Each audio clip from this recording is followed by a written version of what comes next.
जैसा कि आप सभी को सोशल मीडिया के माध्यमों से पता चल गया होगा कि माननीय उच्चतम न्यायालय ने उत्तर प्रदेश सरकार की जो रिव्यू पिटीशन दाखिल की गई थी उसे वापस कर दिया है, उस पर नोटिस जारी कर दिया है। इस बिंदु पर विस्तृत चर्चा करते हैं। जैसा कि हम सभी जानते हैं कि 1 सितंबर 2025 को माननीय उच्चतम न्यायालय का जो आदेश आया,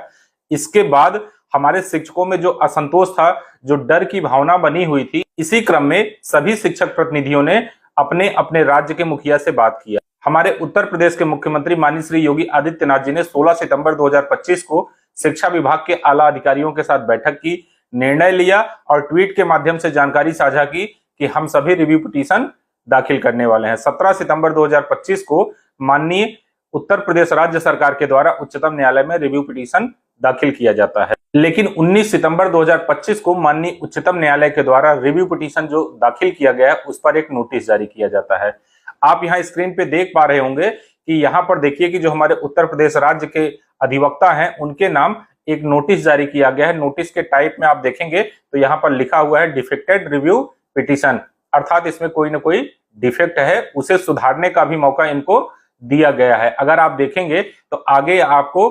3/11/2025 की डेट लिखी हुई दिख रही होगी, अर्थात 3 नवंबर तक इनको समय दिया गया है कि आप अपनी रिव्यू पिटीशन जो आपने दाखिल किया है उसमें जो कमियां हैं उन कमियों को सुधार लीजिए। इसके बाद आप पुनः अपनी रिव्यू पिटीशन को माननीय उच्चतम न्यायालय के सामने दाखिल कीजिए। तो इस तरीके से माननीय उच्चतम न्यायालय ने उत्तर प्रदेश राज्य सरकार की तरफ से जो रिव्यू पिटीशन दाखिल किया गया है उस रिव्यू पिटीशन को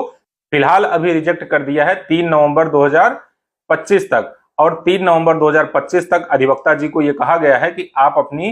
रिव्यू पिटीशन में जो कमियां हैं उसमें सुधार करिए। अब कमियों की बात करें साथियों, माननीय उच्चतम न्यायालय या फिर हाई कोर्ट में कभी भी आप ये जान लीजिए कि जो रिव्यू पिटीशन दाखिल की जाती है उनमें कमियां तो इस तरीके से भी काउंट की जाती हैं, जो पेजेस लगाए हैं, जो डॉक्यूमेंट का सीक्वेंस है, अगर वो भी नहीं सही है तो उसको भी डिफेक्टेड करके रिटर्न कर दिया जाता है। जो पर्याप्त डॉक्यूमेंट्स हैं जिस बेस पर आप रिव्यू करना चाह रहे हैं, अगर उससे संबंधित सभी डॉक्यूमेंट्स सिस्टमैटिक नहीं लगे हुए हैं तब भी माननीय उच्चतम न्यायालय या फिर हाई कोर्ट जो भी हमारे होते हैं वो रिव्यू पिटीशन को जो है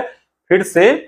डिफेक्टेड करके वापस भेज देते हैं कि इसे फिर से सिस्टमैटिक सही करिए, उसके बाद आप यहाँ पर जो है इसे प्रस्तुत करिएगा। तो हो सकता है कि ऐसी कोई नॉमिनल कमी रही हो जिसकी वजह से हमारे रिव्यू पिटीशन को वापस भेजा गया हो। हमारे उत्तर प्रदेश राज्य सरकार का जो अधिवक्ता पैनल है वो इसकी गहनता से जांच करेगा और जो कमियां हैं उन कमियों को सुधार करके 3 नवंबर 2025 के पहले ही अपनी रिव्यू पिटीशन पुनः माननीय उच्चतम न्यायालय में दाखिल करेगा।